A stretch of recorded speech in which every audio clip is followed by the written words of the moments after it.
En este video vamos a hablar de Émile Durkheim y de la educación. ¿Qué es lo primero que se nos viene a la cabeza cuando hablamos de Durkheim? Los prejuicios, desde luego. Que si era funcionalista, que si era un positivista objetivista, un conservador, poco menos que un facho. Pero lo primero que deberíamos pensar es en realidad en el contexto. Durkheim era francés. Recordemos que en el siglo inmediatamente anterior a Durkheim, el siglo de las luces, Francia había sido el país de la razón. Decían que cada hombre tenía dos patrias, una la propia y la otra la francesa. Francia había aportado al mundo una nueva interpretación de la realidad a través de la corriente iluminista, a través de la ciencia y de la razón, dejando atrás siglos de superchería y de superstición. Sin embargo, esto desembocó para Francia políticamente en la era de las revoluciones. Que si la Revolución Francesa, que si luego el terror de Robespierre, la República, la Guerra Napoleónica, luego la restauración nuevamente de la monarquía, una Segunda República, luego ya en la década de Durkheim la toma y la Comuna de París, etc.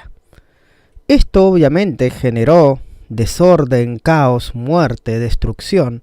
¿Cómo este hombre no iba a querer orden, estabilidad y paz para su nación? En cuanto a la educación, el contexto de Durkheim, por ejemplo, en 1882 él se gradúa de la Facultad de Filosofía, surge la ley Ferry, que es la ley de educación pública de Francia, muy parecida a la ley 1420 de Argentina, en la que garantiza una educación pública con los salarios de los docentes pagados por el Estado, laica, gratuita y universal. Ahora, ¿Durkheim era industrialista? Sí. De hecho, era tan industrialista como Marx. En este momento, en la gran episteme de la modernidad, se creía que la industria y la tecnología eran la principal herramienta de emancipación del hombre, en tanto que le posibilitaba trabajar menos horas y obtener el mismo beneficio, cambiando las relaciones sociales, digamos. Entonces era tan industrialista como los críticos del capitalismo. En cuanto a la educación, él la concebía como socialización, es decir, como la forma de incorporar los individuos a la sociedad. Y era una y múltiple. Una educación única quería decir que en un primer momento la educación debía formar en los valores éticos ciudadanos y brindarles a todos las capacidades elementales de lectoescritura y cálculo. Y luego, ya más avanzada en la edad de la persona, se le debía permitir acceder a una educación especializada para el trabajo, ya sea industrial o del campesino, o una educación especializada para luego ser un burócrata estatal, un administrador, un político, un gerente. Es decir, que la educación debía especializarse para el rol y la función social que la persona iba a desempeñar en el futuro. Esto concuerda obviamente con su concepto organicista de la sociedad, compuesta por diferentes órganos y funciones bien diferenciadas que se complementan entre sí. Ahora, él, en tanto organicista, ¿qué es lo que pensaba de las anomalías y el conflicto? Él creía que la sociedad estaba regida por el consenso.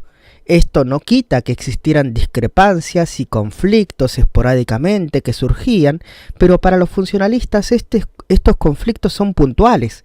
Que un órgano esté enfermo no quiere decir que el cuerpo entero sea desechable. En todo caso, si un órgano enferma, se debe curar ese órgano, extinguir la anomalía y, si fuera irremediable, en el peor de los casos, extirparla como si fuera un tumor. ¿Qué piensa Durkheim y los funcionalistas de la desigualdad? Claro que existe dentro de una sociedad diferentes posturas, intereses y obviamente diferentes condiciones de clase. Pero así debe ser, así funciona, pensarán los funcionalistas. Cada uno tiene una función y un rol diferente y por lo tanto debe desempeñar esa función. Ahora bien, era positivista, y sí, Es el padre de los hechos sociales, considerados los hechos sociales como cosas observables, medibles y cuantificables. ¿Qué quiere decir que uno sea positivista? Que entiende la ciencia como lo positivo, como lo real, aquello que explica, que describe, que predice las cosas tal cual son, y que no juzga o no valora, es neutral.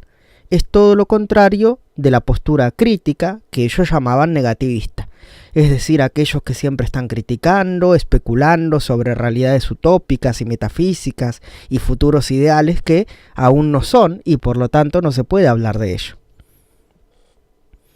¿Qué pensaba Durkheim respecto de la anomia o de la falta de nomos de ley? Él no creía que la falta de nomia significara la ausencia total de ley. Lo que había es una confluencia de leyes y que ninguna imperaba sobre la otra. Es decir, había una ausencia de esta ley única e imperante que uniera, que unificara, que cohesionara a toda la sociedad, en el sentido de la hegemonía como tal cual lo plantearía Gramsci. Esta única ley es la que impide que el entramado social se rompa, se disgregue y se genere un caos absoluto. Como sabemos, Durkheim concebía la solidaridad en dos formas. Estaba la solidaridad mecánica, que era la propia de las sociedades más primitivas o más naturales, y estaba ligada obviamente a las relaciones de parentesco, filiación, familia o clan. Uno era solidario porque le convenía, porque era lo necesario para la supervivencia de ese grupo. En cambio, en las sociedades más modernas, en la sociedad industrial, hay una solidaridad orgánica.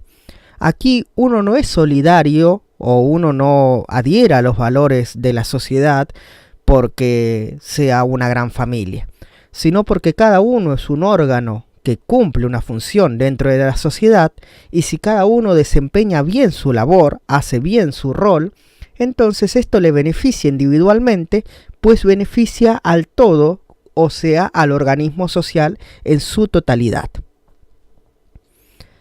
Hasta aquí nuestro brevísimo repaso por las ideas centrales de Durkheim y su relación con la educación. Gracias por haber visto este video y si te ha servido, por favor compártelo, eso me ayuda muchísimo en la difusión del canal.